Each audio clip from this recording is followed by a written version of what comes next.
All events and details of this investigation has been classified as top secret and have been redacted.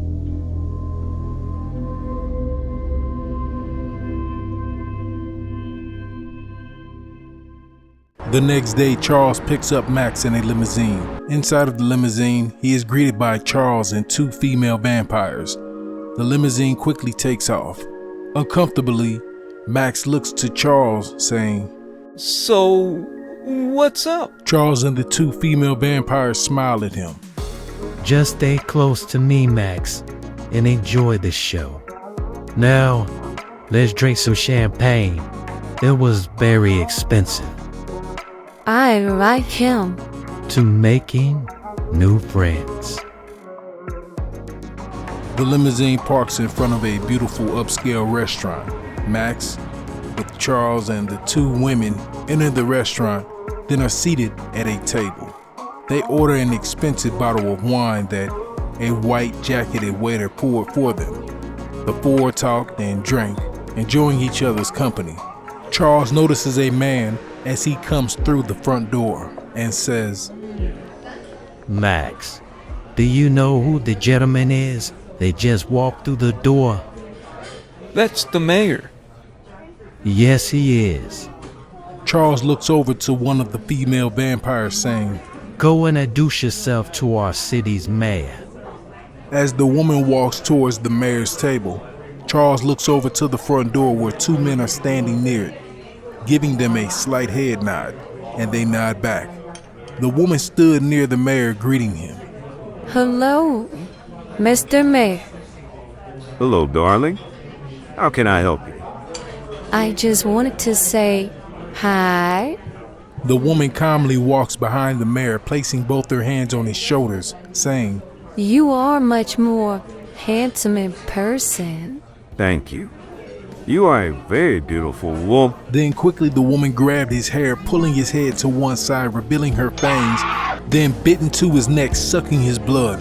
As the mayor screams out in pain, men standing in every corner of the restaurant revealed their fangs, letting out monstrous screams.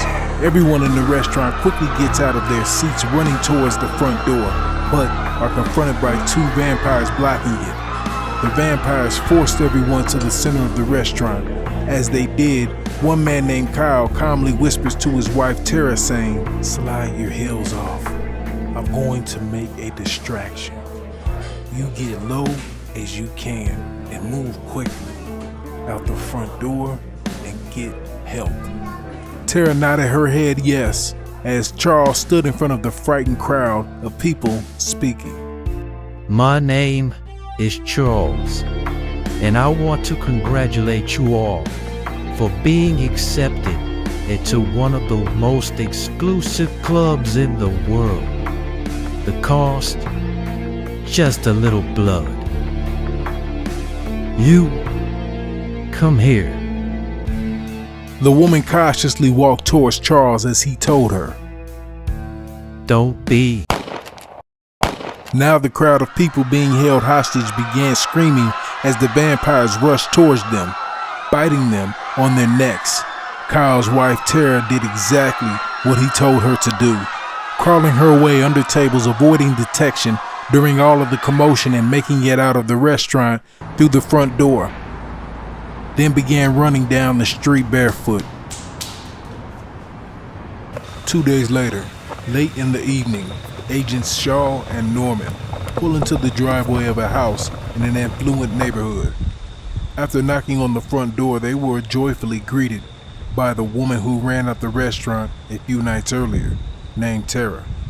They introduced themselves as federal agents Norman and Shaw. Tara invites them into the house, and as they enter, they are greeted by her husband Kyle. How can we help you, gentlemen?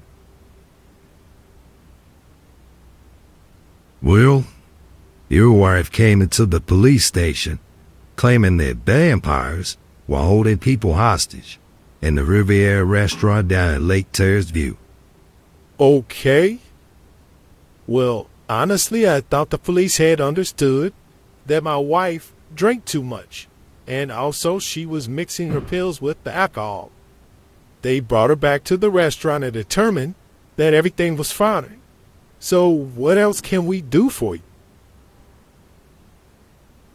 Well, me and Agent Norman are just following up with you.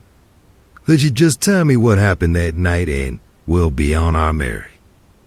I took 2 painkillers for my back, and I just didn't think that it would make me so, I don't know, delusional.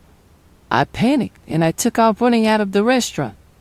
Have you ever had any issues in the past with mental illness? No, not at all. My wife just had a bad night, so there's really nothing for you to look into. You know, you're absolutely correct, Mr. Roberts.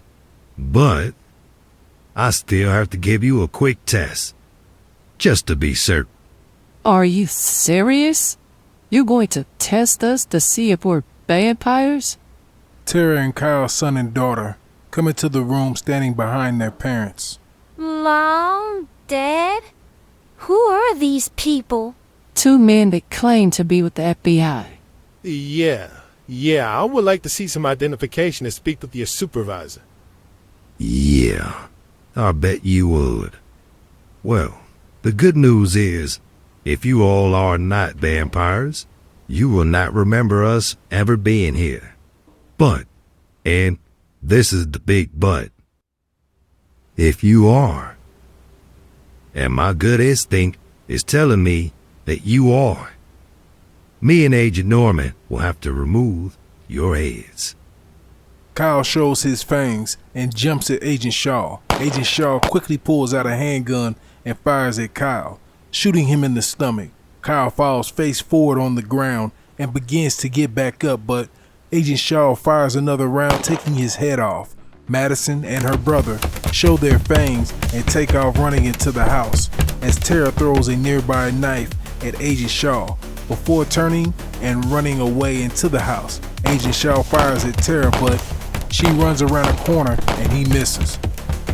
As the agents begin their pursuit into the house for the family, Agent Shaw looks over to Norman saying, We never do get to that test, do we, Agent Norman? In the bedroom, Tara quickly hands both her kids guns and then she loads a gun for herself. Suddenly, Agent Norman comes bursting through the wall. Tara and the kids open fire on him, but the bullets bounce off his protective field built into his suit. Taking quick and steady steps, Agent Norman hits Tara with a powerful right hook, knocking her into a wall. Her teenage daughter Madison jumps onto his back, attempting to bite into his neck, but is unable to pierce his tough skin. Reaching back, Agent Norman grabs Madison and throws her into her mother as Tara is getting back up, knocking Tara down, and both women go unconscious. The teenage son took off running out of the room where Agent Shaw was waiting. The boy came to an abrupt stop seeing Agent Shaw. Agent Shaw calmly told him, If I were you, I would think twice about raising that pistol, son.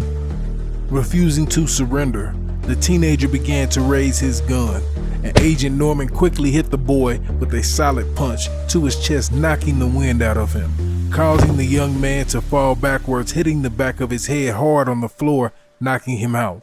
Agent Norman stood over Tara and Madison as they sat up on the floor, their injuries now too severe for resistance or fleeing. Now, defeated, they look up seeing Agent Shaw as he said, Now, tell us what really happened that night at the restaurant, and we just might let you keep those pretty little heads of yours.